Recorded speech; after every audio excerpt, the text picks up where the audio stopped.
je suis ravi quand même de discuter avec toi. Donc là, l'idée, c'est pas forcément d'avoir une discussion entre les deux, même si ça peut être intéressant par ailleurs.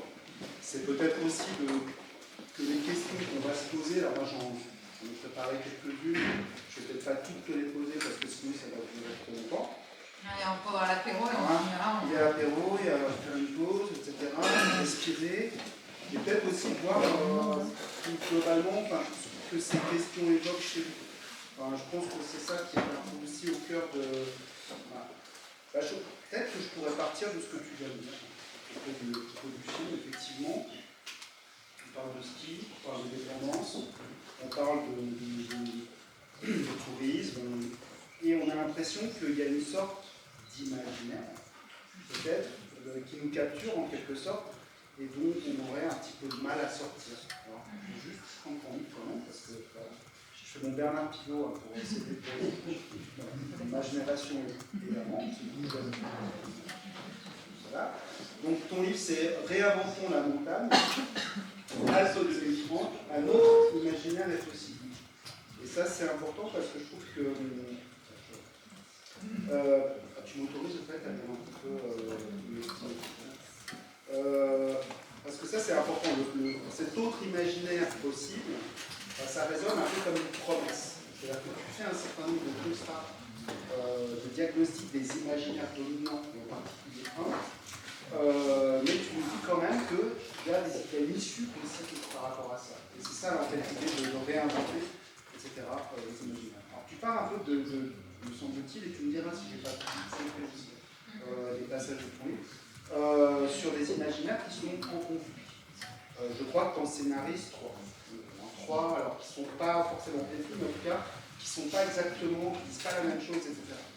Et tu prends le cas, en fait, de quelque chose qui n'est plus vraiment un imaginaire, mais qui est le cas du JO 2030, donc quelque chose qui a déjà été acté, presque comme une irréversibilité, et tu viens, en fait, à partir de cette notion d'imaginaire, montrer que c'est quelque chose qui était déjà calé, etc., de manière inéluctable.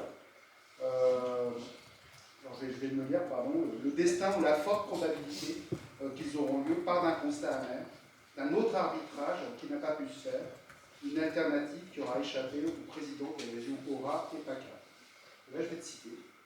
Au lieu d'accélérer la transformation en matière de tourisme, d'aménagement de mobilité et de protéger les biens communs, comme l'eau, les sols et les forêts, ils préfèrent convoquer un événement dont l'imaginaire appartient au passé.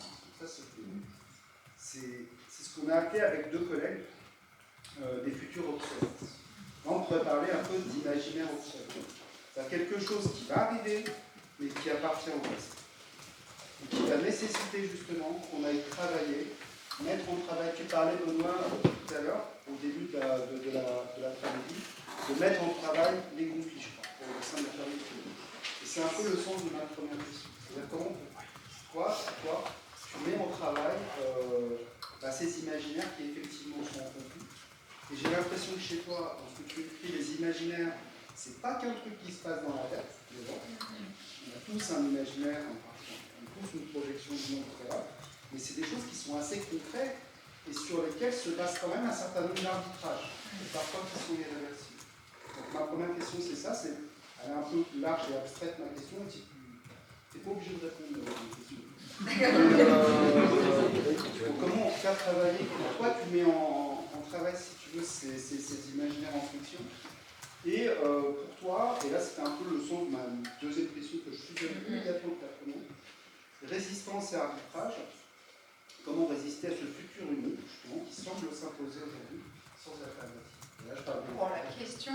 Je vais travailler un petit peu. Mais c'est un peu un résumé aussi de là où tu nous emmènes aussi dans ton livre. Mes questions aussi, je peux te les relire si vous voulez.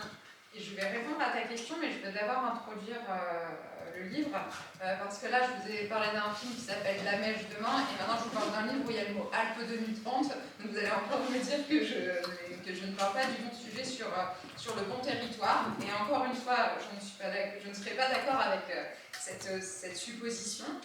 parce qu'en effet, pour moi, ce qui m'a motivée à écrire ce livre, donc ça a été l'annonce de l'organisation des Jeux d'hiver dans les Alpes, prévue en 2030 pour les Alpes, prévue en 2030 en effet pour ce massif. Et je pense qu'à la fois vous avez une vraie chance, c'est que vous n'allez pas accueillir ces Jeux d'hiver, et en même temps, vous allez aussi, le Massif central va aussi être directement impacté par ces Jeux d'hiver. Pourquoi? Parce que ces Jeux d'hiver 2030, ils incarnent un imaginaire, j'ai envie de dire une vision de la montagne qui est structurante pour les territoires de montagne. Et que dans le passé, les Jeux d'hiver, ça a été ceux de Chamonix, de Grenoble, d'Albertville, ils ont été un tremplin sur le modèle, pour le modèle des stations de ski dans l'ensemble de nos massifs. Ça a eu des répercussions bien évidemment dans les vallées, mais aussi les années 60-70, c'est aussi l'essor des stations de ski dans les Pyrénées, dans le Jura, dans les Vosges, ici. Aujourd'hui, moi, ce qui me questionne fondamentalement, c'est de se dire on va mettre à minima 2,1 milliards d'euros sur un événement international pour célébrer le ski dans nos montagnes françaises, alors que nos montagnes sont en train de fondre. Et ça me semble être anachronique, mais profondément anachronique. Et pour moi, ça révèle un manque d'imagination, un manque de vision pour nos montagnes.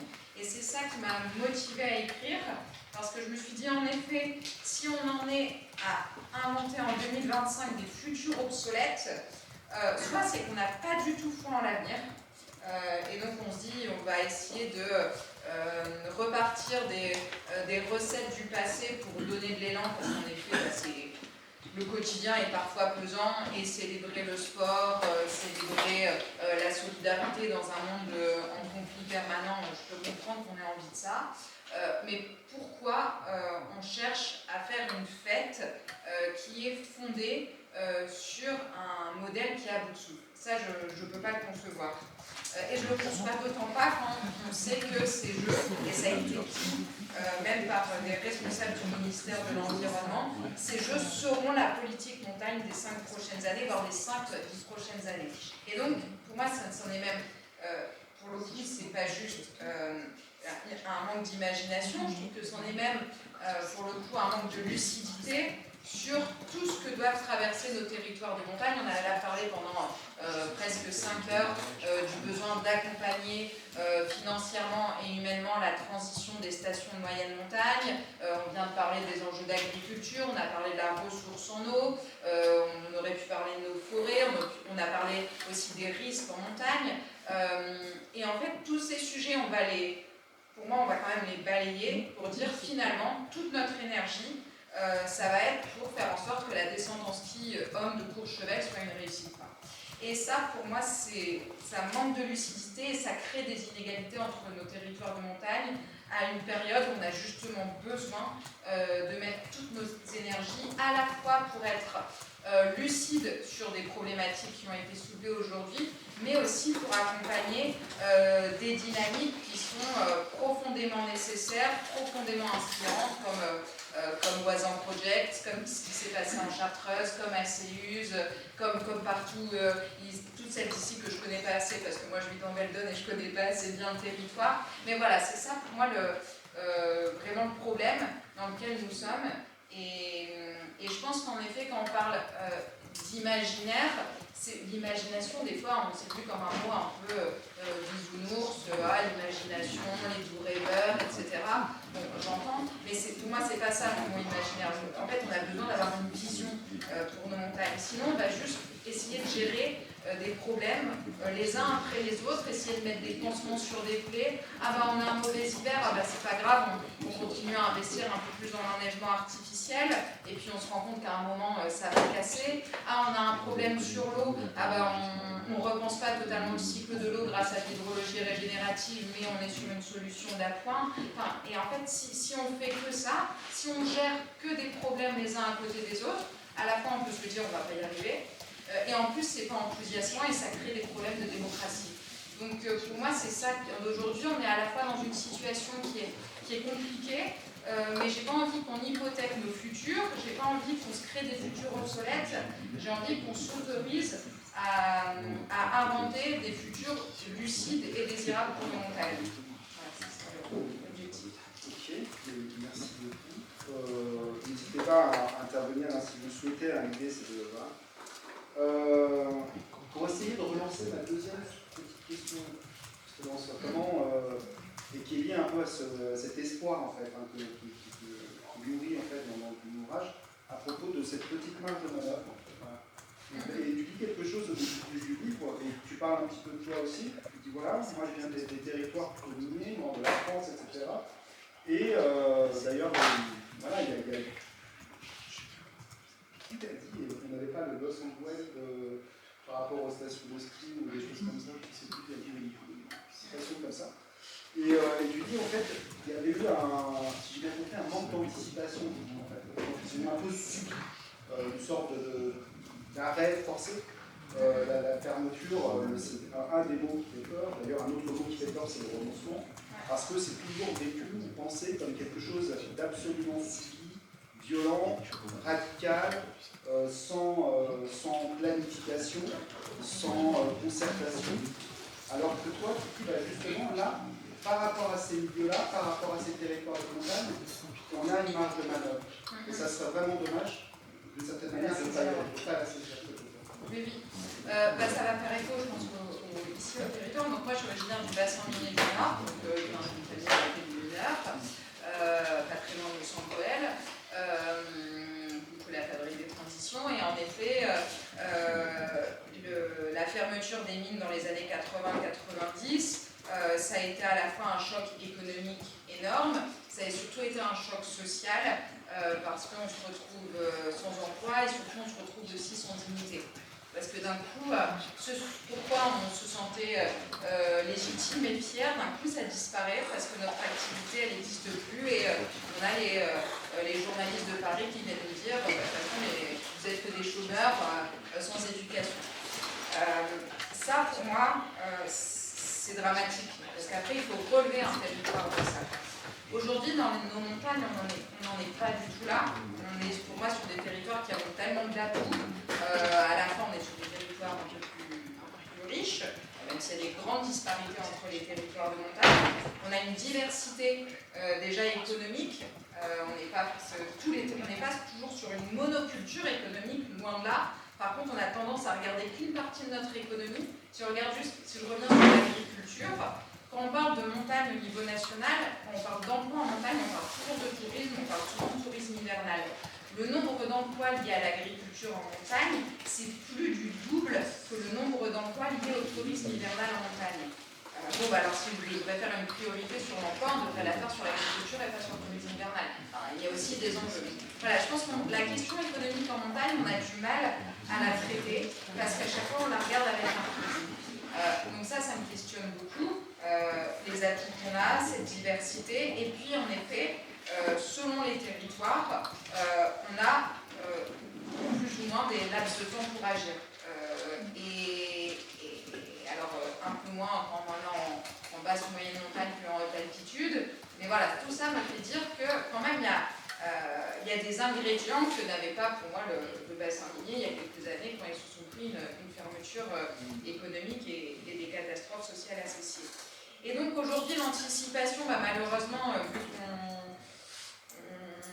a manqué d'anticipation, on voit bien que la transition, elle est de plus en plus difficile, parce qu'on parlait de la Chartreuse comme quoi c'était un retour d'expérience inspirant, parce qu'en effet, il y avait à la fois, on entame un virage, mais j'ai envie de dire, le virage, il est encore plus ou moins doux, il y a un accompagnement humain, il y a un accompagnement culturel dans les sensibilités, ça pour moi c'est une bonne transition, parce que la transition c'est on a un point A de départ, on a des points B hypothétiques qui sont incertains, on ne sait pas comment on va naviguer jusqu'au point B, mais en tout cas on a le temps d'accompagner humainement ceux qui dépendent de cette économie dans leur vie, qui sont attachés émotionnellement, etc. Ça c'est une bonne transition, mais ça nécessite un peu de temps.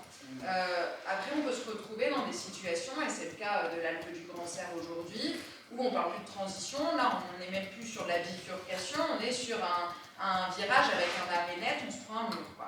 Et à l'Alpe du Grand Cerf, là c'est à la fois des conditions climatiques, mais c'est aussi des conditions économiques.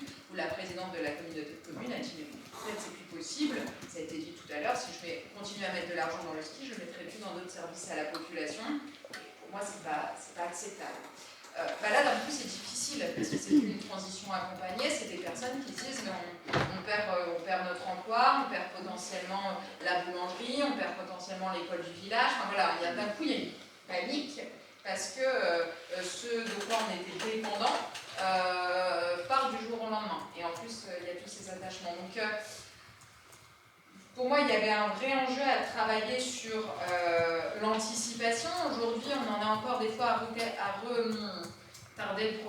à essayer de retarder le mur dans certains territoires, alors qu'on devrait déjà partout dans ces territoires faire une démarche en effet de prospective. C'est pour ça que moi j'essaie de faire de la prospective à 2030. 2030 c'est demain, mais il y a 2030 et au-delà, bien évidemment. Comment on se projette pour ensuite y aller étape par étape. Parce que ce qui est difficile aussi, c'est qu'on est dans une situation, et ça a été très bien dit tout à l'heure, où on attend tous la recette magique. Parce que dans les années 60-70, l'activité ski a permis, dans tous les territoires où elle s'est déployée, un développement. Et donc là, on recherche quelque chose qui soit équivalent, et à minima, ou sinon on pourrait faire ce fameux copier-coller. Et on sait bien que c'est pas possible. Mais du coup, on reste dans une posture attentiste. Alors que finalement, pour moi, les territoires là, qui m'inspirent énormément sont ceux qui ne sont pas attentistes, parce que là, finalement, au niveau des politiques publiques, si la priorité c'est les JO 2030, on ne va pas nous apporter la solution pour faire la diversification économique à Chastré. Enfin, voilà, on n'est pas dans cet objectif-là. Mais où est-ce qu'il y a des dynamiques citoyennes, des dynamiques politiques, des dynamiques privées, parce qu'il y en a aussi qui sont très intéressantes, qui font qu'on n'attend pas demain, on se prépare et on investit maintenant dans une économie diversifiée, dans une montagne habitable, habitée. Merci beaucoup pour cette réponse. Oui, il y a Je voudrais revenir sur deux points. Vous allez dire que l'agriculture de montagne est un peu abandonnée par les pouvoirs publics. Je pense qu'il y a des indemnités spéciales montagne. Les agriculteurs ne sont pas oubliés. Il y a quelques temps, j'étais frappé, mais je ne suis plus à jour, je suis comme du passé. Et des jeunes qui s'installaient en montagne pas loin d'ici, ils avaient jusqu'à 80 000 € de financement. Bon, je ne sais pas rien. La région aura bien sûr financé également à neige. Elle se vantait récemment à propos de la crise de la dermatose. C'était la région de France qui aidait plus les agriculteurs. Donc on est bien d'accord que ce qui tient de faire les territoires ruraux, y compris les domaines skiables, c'est l'agriculture, pas ceux qui sont très hauts, mais très bas, en clôturant, en tenant en état. Et puis après, en tant que du passé, je voudrais revenir sur le JO. Je suis d'accord avec tout ce que vous avez dit. Et on oublie quand même le rayonnement de la France. C'est pas rien ce qui s'est passé les JO de Paris, tout le monde avait critiqué la norme, c'est pas à la hauteur, et après tout le monde s'en est félicité. On a dit dans le débat, les stations qui vont être concernées, c'est quand même des stations d'altitude qui ont peut-être 30, ou personne ne le sait, mais au moins 30 ans d'avenir. Donc c'est peut-être pas négatif de faire de la pub pour ces stations. Et si ce n'est pas nous qui le faisons, ce sera nos voisins. Donc autant que ça bénéficie à la France, pour le droit du pays. Et voilà, donc j'ai entendu tous vos arguments, mais je dis qu'on peut retrouver des contraires aussi. Moi personnellement, j'étais favorable à ce que ces jeux se fassent en France. Surtout qu'on parle de soleil, mais j'ai pu comprendre qu'on avait utilisé dans la plupart des stations des installations qui avaient déjà été utilisées avant. On ne va pas construire une piste de bob. Je ne sais pas si on ne fait pas une patinoire à Nice, mais il y aurait peu d'investissements nouveaux. Donc je ne sais pas les 1,5 millions que j'ai pu en parler. Ça peut y m'en servir. Est-ce qu'il y a d'autres remarques? Oui. Par rapport justement à la première intervention sur la partie des JO, il se trouve que je siège au Césaire, un conseil économique, social, environnemental régional, et on a appris dernièrement qu'on nous confie, que la région nous confie une saisine et nous demande à toutes les commissions de travail je vais quelque part que je m'y retrouve. Oui, de travailler, de réfléchir sur l'héritage qu'il y aura des JO de 2030. Alors c'est assez significatif, parce que ça veut dire que si on nous met tous au boulot, pour qu'on réfléchisse à quoi ça va servir en quelque sorte, quel va être l'héritage. Ça veut dire que les décideurs eux-mêmes, enfin, c'est mon raisonnement, qui ont décidé de faire les JO, ils ne voient pas bien à quoi ça va servir après. Donc c'est assez significatif un peu d'où on en est aujourd'hui.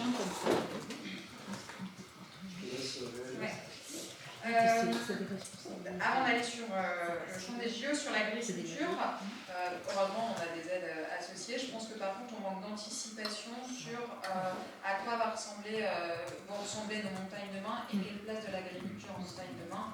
Quand on pense à la fois à l'adaptation au changement climatique de notre modèle agricole, quand on pense les enjeux à la fois de la transition d'un modèle en effet très tourné vers l'élevage pour aller vers la polyculture élevage, quand on pense même, j'ai envie de dire, autonomie alimentaire de certains territoires où on s'est énormément spécialisé dans des productions agricoles, dans des productions laitières et où finalement, quand on regarde sur certains territoires de montagne, il n'y a aucune production maraîchère. Alors, on mange aussi des fruits et des légumes, aucune production céréalière. On voit tous les enjeux de la transformation alimentaire et des circuits courts. Moi, ça me frappe toujours quand on parle de résilience alimentaire, c'est qu'on regarde des grandes villes comme Paris, Clermont, Grenoble, leur capacité d'autonomie alimentaire qui est souvent de quelques jours. Moi, je l'ai fait sur mon massif dans Veldhoen, on est exactement sur le même nombre de jours, sauf si je me nourrissais exclusivement de fromage. Donc là, on voit bien qu'il y a quand même un enjeu là-dessus. Pour moi, c'est le soutien à l'agriculture et à son installation, dans une logique de concurrence avec le foncier qui est de plus en plus forte. Donc des fois, juste l'accès aux terres devient cher, mais aussi l'anticipation de l'agriculture de demain. Et donc je pense que là-dessus, on n'est pas encore assez bien, personnellement. Et sur les JO, on rejoint totalement, c'est, j'ai envie de dire presque sur l'importance d'une fête. Moi, je rêve d'une fête des montagnes en 2030, très sincèrement, mais que le Massif central puisse aussi faire partie de cette fête, comme les Pyrénées, finalement qu'on célèbre quelque chose en 2030, qu'on se retrouve autour de valeurs, qu'on se retrouve autour de quelque chose de solidaire, de collectif. Moi, ça me donne envie personnellement. Par contre, me retrouver dans une fête qui, de nouveau, mobilise quand même beaucoup d'argent, beaucoup de moyens sur quelques territoires pour célébrer quelque chose qui me semble très éloigné de ce qu'est la montagne aujourd'hui, parce que je n'y retrouve pas. Et je pense qu'en effet, là, on fait un peu le projet dans l'autre sens, c'est que maintenant on a acté qu'on ferait des jeux et qu'on n'a plus que même pas 5 ans pour les faire, et on se dit à quoi ils vont bien pouvoir servir ces jeux. Mis à part, en effet, potentiellement une renommée internationale. Et notre seul élément de comparaison, c'est de se dire, ah bah de toute façon, ce sera moins pire qu'à Pékin. Ah bah oui, ils ont rasé des forêts entières.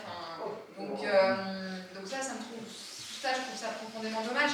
Et de l'incarnation finalement de ce futur obsolète, il n'y a pas eu besoin de mon livre pour le dire, ça a été le vice-président au sport de la région PACA qui à Sciences Po Aix a dit « Nous savons que nous organisons les derniers Jeux d'hiver en France et c'est pour ça qu'on veut célébrer, on veut célébrer la fin. » Et moi je trouve que célébrer la fin plutôt que célébrer de nouvelles perspectives, c'est dommage.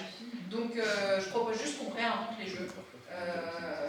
En tout cas qu'on réinvente une fête de la montagne pour qu'elle soit compatible avec les limites planétaires et aussi qu'elle serve nos territoires. Voilà, ça c'est une proposition et je pense que ça répond peut-être à vos deux questions. Et puis par contre, assis quand même, ça je vais noter, 30 ans d'avenir dans tous les territoires, Grand Bornand, Plusard, ils vont tous les deux accueillir les Jeux d'hiver en 2030 s'ils ont lieu.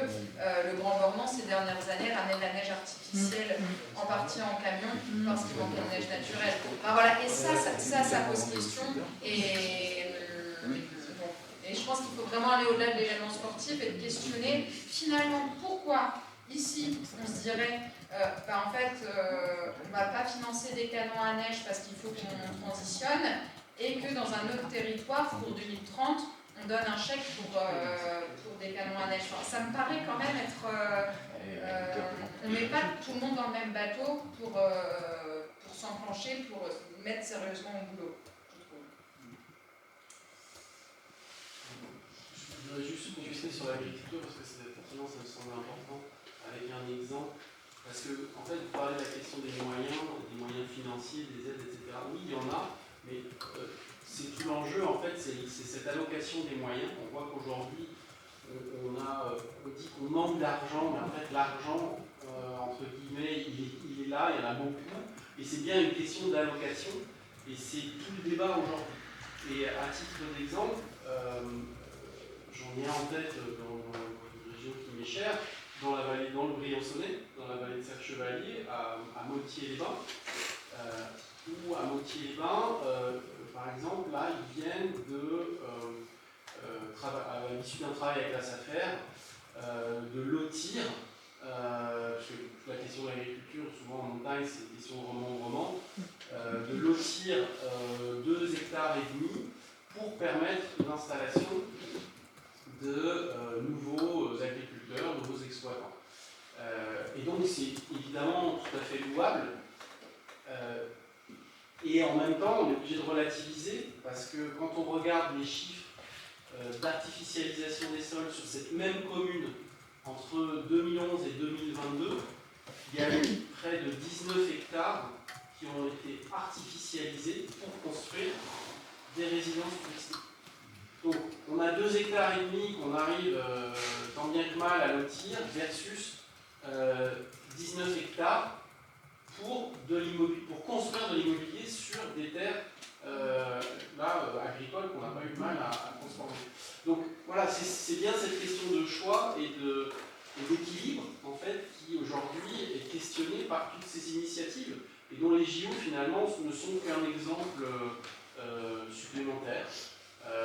Et c'est les mêmes enjeux dans la vallée de Chamonix où il y a où cette question justement des parcelles qui sont très compliquées à réunir pour pouvoir maintenir des exploitations en vie ou en créer. En fait, c'est un sujet qui est sur la table depuis bien longtemps, mais qui n'aboutit pas, parce qu'il n'y a pas de volonté politique de le faire aboutir. Et on voit que quand on s'y attelle, même si c'est que 2,5 hectares à Motier-les-Bains, à Serre-Chevalier, c'est mieux que rien et on peut s'en féliciter. Mais on voit que d'une part on le relativise beaucoup et que d'autre part il n'y a pas toujours la volonté politique de le faire. Je crois qu'il y a une autre question. Pardon. Alors, je voulais juste, monsieur l'agriculture, c'est vraiment très intéressant. Après, c'est un modèle qui est compliqué, genre, pour répondre. Il n'y a pas si longtemps, le commissariat urbain avait organisé une web conférence plus plénière sur le Grand Ouest. Il nous aura-t-il encore de l'eau en 2050 ? La société est ici, mais je me souviens d'un petit moment qui a été assez intéressant. Vous avez parlé de souveraineté alimentaire ? Non, on ne pas. Parce qu'en fait, l'agriculture, il n'y a pas que l'agriculture qu'on connaît, parce qu'en Asie centrale, grosso modo, on est presque vertueux, pas exagéré non plus, on n'est pas complètement. Il y a beaucoup d'élevages, herbagers, et donc ça, effectivement, c'est quelque chose qu'on a plus l'habitude quand on est à chasserie, quand on retourne à l'habitude de ça. Mais il y a quand même, il faut savoir qu'on exporte énormément. Et sur le Grand Ouest, entre les années 80, où il y avait une autonomie de 60%, ils étaient là maintenant, 40%. Parce qu'il y a spécialisation dans la agriculture et il y a énormément de choses. Et là aussi, pour se toucher, il y a plein de gens qui sont, même pour le fait aussi, c'est une belle chose. Il y a des tirages. C'est très compliqué à faire bouger dans notre génération. Après, l'agriculture montagne aidée. Oui, elle est bien aidée, c'est pas ça. C'est que pour combien de temps ? Parce qu'aujourd'hui, ça devient plus compliqué d'aller faire l'agriculture dans le sud que chez nous en montagne. Si le maïs sont mieux, tout ça remonte aussi une raison, c'est que ça devient effectivement des territoires beaucoup plus favorables. Quelque part aujourd'hui, l'inégalité est en train de s'inverser. Moi, je voulais rebondir sur la poursuite du modèle ski tel qu'on l'imagine. Il y a un problème de justice sociale quand même, parce qu'on fait perdurer ce modèle avec de l'argent public pour finalement de moins en moins de personnes qui vont pouvoir se payer ce produit ski. Donc c'est quand même, c'est même hallucinant qu'on ne se bouge pas plus pour dire non.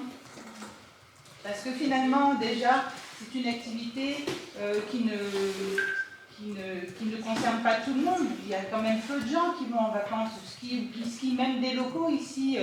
Je ne suis pas sûre que tout le monde aille skier dans les stations locales par faute de moyens ou par faute de temps, mais surtout par faute de moyens. Pourtant, c'est un modèle qui pompe de l'argent public. Donc il y a aussi cette question-là qui se pose. Quelqu'un qui a mentionné, je retiens pas très bien les chiffres, donc à chaque fois je me fais mes petites notes. Et il y a Atout France qui a sorti une étude pour faire le bilan 2022-2025 pour le tourisme au niveau national. Et donc peut-être que toi tu as les chiffres en local.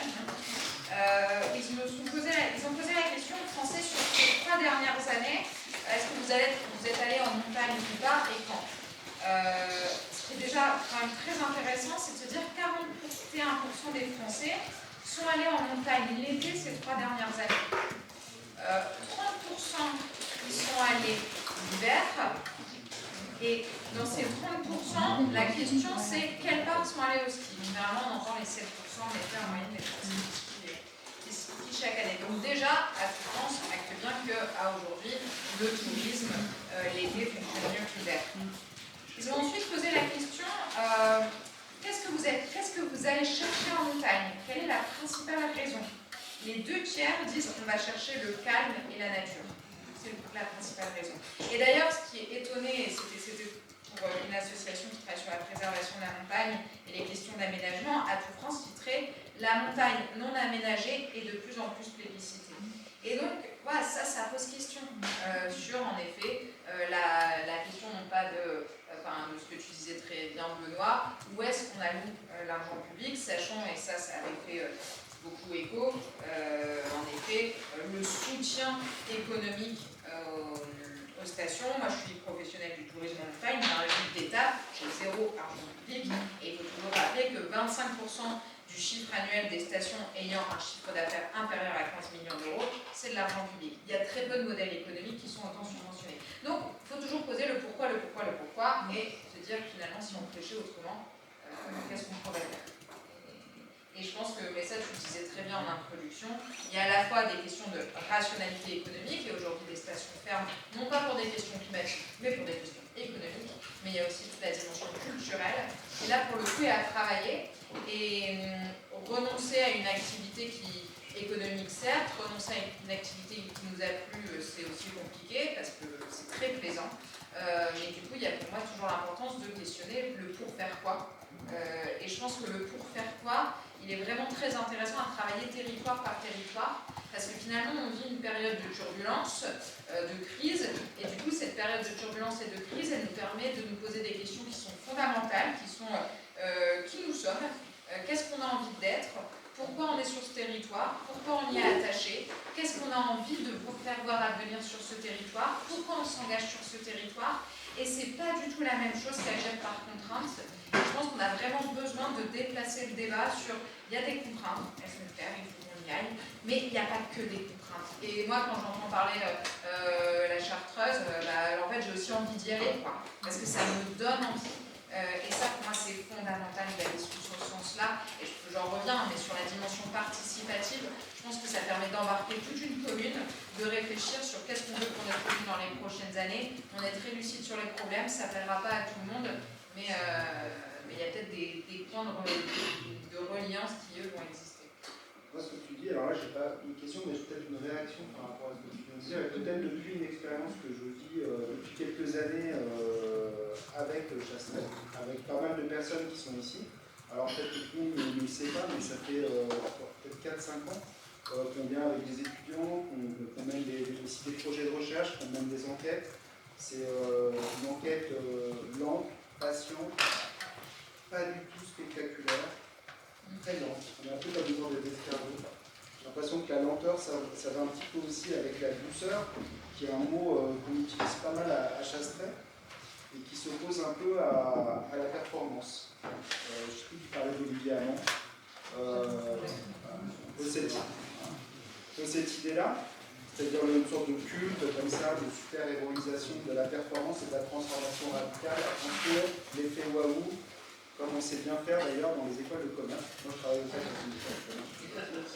On sait très très bien faire ça, on a plein de méthodes pour ça, et j'ai l'impression que là, les enjeux que tu soulignes, ça n'a rien à voir avec ça, et en fait, pour citer quelqu'un de Chastret qui me disait ça il y a 2 ou 3 ans, mais en fait, ce qu'on a besoin d'une immense transformation très coûteuse, puisqu'on a déjà tout. Alors ça veut dire quoi? Ça veut dire que tout là, on l'a peut-être pas là tout de suite comme une ressource qu'on peut mobiliser, et là je me demande s'il n'y a pas aussi des imaginaires à réactiver, ou peut-être simplement des mémoires, des choses qui existent, et qui ne sont pas forcément spectaculaires, etc., mais qui sont peut-être, qui peuvent aussi nous amener à voir autrement cette question, le fameux enjeu de la diversification. Diversifier la diversification. Juste pour aller dans ton sens, moi, à un moment, du coup, j'ai écrit trois scénarios en 2030, deux scénarios plutôt dystopiques et un scénario que je vais appeler plus utopique. Le plus utopique, je croyais que ça allait être très dur à écrire parce que je me suis dit, la dystopie, on pleure tout le temps avec dans la réalité. Question climatique, géopolitique, etc.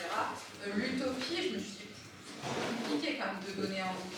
Et en fait, l'écrire a été très simple. Parce que je me rendais compte qu'en effet, tout était déjà là. Parce que des initiatives citoyennes, des initiatives politiques, voilà. Il y en a énormément, mais par contre, c'est pas elle qui brille.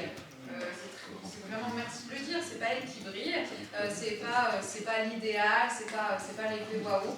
Donc on les passe à côté, c'est que des alternatives.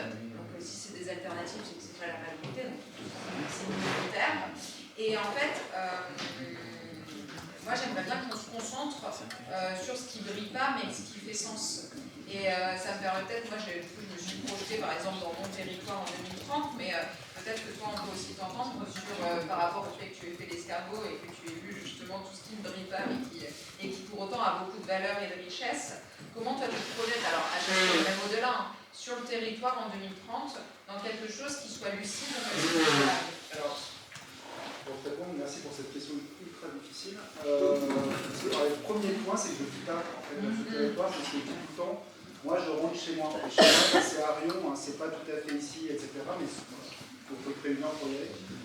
J'adore venir ici, mais l'enjeu de l'habitabilité, moi je le co-enquête avec les personnes qui sont là. C'est-à-dire que moi je vois pas je vois deux choses. Je vois réactiver peut-être certainement. On a travaillé un peu sur des archives, on voudrait continuer un petit peu sur des passés, on va dire, les gens qui parlent de passé vivant et pas de passé mort, ça, des choses qui sont encore actives dans les mémoires, mais aussi dans les attentes et les désirs. Et je pense qu'il y a tout plein de choses, une sorte alors là, à cette heure-là, c'est le moment où je deviens abstrait et personne ne comprend, mais qui sont un peu virtuelles et qu'on peut apprendre à réactiver collectivement. J'ai un exemple toujours, je crois que Michel t'en parle souvent, c'est le souvenir des enfants à Chastré. Il y a eu des enfants à Chastré parce qu'il y avait tout un dispositif médical, d'aide, etc. Et ce souvenir, il n'est pas mort. Il est toujours vivant, il est toujours présent. Alors qu'est-ce qu'on en fait? Est-ce que c'est un truc qu'on enterre quelque part, on met ça sur une bibliothèque, voilà, un truc qui appartient? Ou est-ce qu'on réactive des jeux? Et je pense que c'est pas le seul exemple, parce que je pense qu'il y a plein d'autres exemples qui ne parlent pas, on ne parle pas de diversité, on ne parle pas de tyrolienne, on ne parle pas de JDT, parfois on ne parle pas d'installation, etc. Et du coup, c'est ça que je trouve hyper intéressant, c'est cette richesse, on va dire, de ces petites bulles de possible en fait, qui existent dans des environnements qui effectivement sont un peu troublés et dont les journalistes n'arrêtent pas de dire oui, c'est possible. Et je pense qu'il y a réactiver ce possible-là, c'est vachement intéressant. Peut-être une condition, peut-être, c'est que, d'ailleurs c'est une question que je vais poser aussi, mais je ne suis pas sûr qu'on ait le temps, c'est quels arbitrages derrière, quoi. Parce que du coup, on ne peut pas rester à ce stade de récit, de l'imaginaire, et de dire et si, etc. Même si c'est des trucs super cool qui peuvent engager, j'ai envie de dire, de manière différents publics, citoyens, etc. Je pense que derrière, il va y avoir besoin tout de suite d'un relais en termes d'arbitrage et de décision au milieu de quoi. Bon, du coup, vu qu'il est 19h41 et qu'il y a peut-être une petite fatigue, on vous propose peut-être de venir pour réfléchir sur vos bulles des possibles ici sur le territoire.